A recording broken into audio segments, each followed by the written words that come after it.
Duty চলছে, সেটাও duty চলতেছে লঞ্চ ঘাটে এবং এখানে ডিউটি চলতেছে এই আর কি। আপনার এই ঘটনা ঘটার কতক্ষণ পরে সংবাদ পান এবং কতক্ষণের মধ্যে এখানে এসে আমরা কালকে 5:30টার দিকে আমরা সংবাদ পেয়েছি।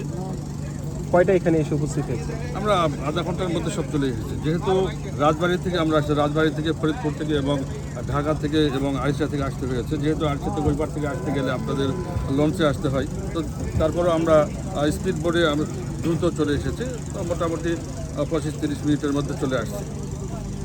আপনাদের যে উদ্ধার কার্যক্রম পরিচালনা হলো, এই উদ্ধার কার্যক্রম কি অন্যান্য সময়ের মতোই স্বাভাবিক সময়ে শেষ হয়েছে বা আপনি বাসে উঠাতে সক্ষম হয়েছেন? না, নাকি কালকে এতে পরিবর্তিত আমরা হয়েছে? যদিও রাতের বেলা উদ্ধার করা হয় না, দিনের বেলা করা হয়, রাতের বেলা হয়তো খুব দ্রুত শেষ করা হয়, কিন্তু কালকের উদ্ধারটা সারা রাতই হয়েছে।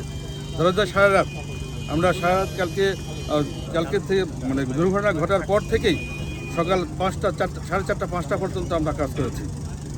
আমরা ভোরে গিয়েছি, ভোরে যাওয়ার পর সামথিং আমাদের জাস্ট একটু ওয়াশরুম সেরে আবার আমরা চলে গেছি।